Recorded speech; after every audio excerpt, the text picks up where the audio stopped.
YouTube, Rob, Chicken Ranch Homestead. We are tagging lambs today. We got 2 that we're sending out. It's been a while since I've been around, but we're tagging 2 of the rams that we have. We're tagging Night and Rambunctious. They will be going off to the market tomorrow. So hopefully this comes out and I'll talk about it once we're done.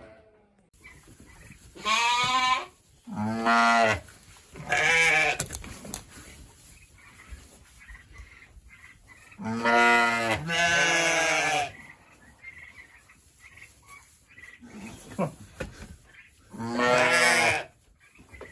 far up? Right there. Not in the middle. It should be in there. Yeah, right there. Don't pay no gain.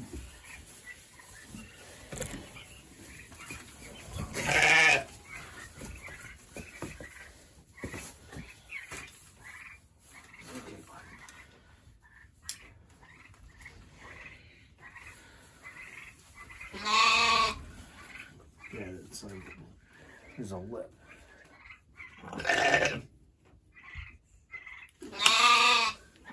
Okay.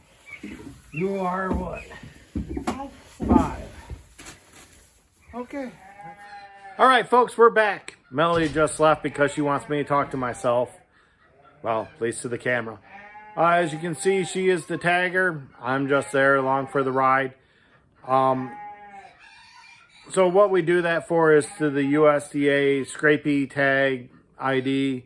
And pretty much I will put a picture in the corner. Let's put one over here. I'll see how this works. And you can see in there that there is a state code as in your standard mailing code. So of course we're in Pennsylvania, so we're PA. Then there's another number, which is our farm code, and the number of the tag, which we used 5 and 6 today. One we have not used because one is reserved for the firstborn on the farm, and I have not sold her yet. She will probably stay, so her tag may never be used. It originally was for Bandit, but someone forgot to tag Bandit when she took him. Bandit was previously tagged, so it's not a big deal. We have the numbers. But the reason why they do the Scrapie tag on sheep and goats is for the Scrapie disease. It's something that happens within them. It shows up later in life. It's like neurological. They got the name essentially because they start scraping their fur off.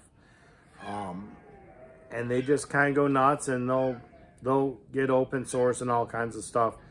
And it spreads throughout a herd. So if we sell, and let's say Rambunctious goes to another farm, and they're mad because they're split right now, that's why you hear them. Goes to another farm, is used as a breeder, and they have Scrapies go throughout. Well, they can check him and read that ID and know that he came from here. So then they can come here and check our flock to make sure that we don't have Scrapies.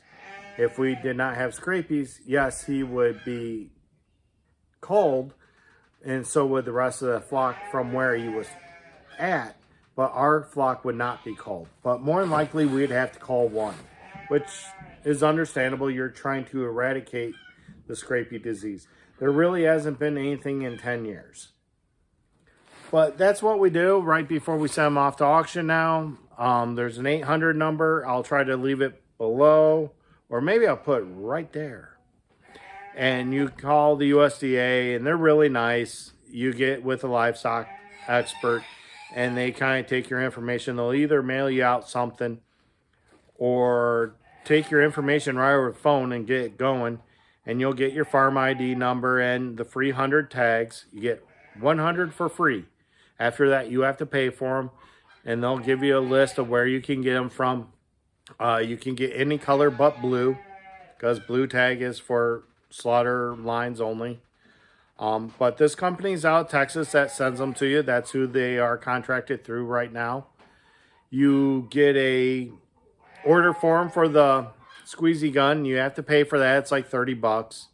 And they FedEx it to you, so you get it in a couple days. But it's really nice tag. It's got some strength to it. It's a little different than the older ones that are triangular and they have a bigger thing. But these have an RFID chip in it, which I'm not the keenest on. But it's nice for when they need to check them at livestock auctions. That vet or the USDA person can just sit there with their little smartphone or gadget, and it pulls up all that information right then and there, so they know what's going on and who's putting that through the auction. But that's going to be about it for today. I got to throw some hay into those sheep. They're pretty mad. Yeah, so that's it. Remember, like, share, subscribe, leave a comment down below. Thank you to everyone that has joined the channel, and I'll see you here next time at the Chicken Ranch Homestead.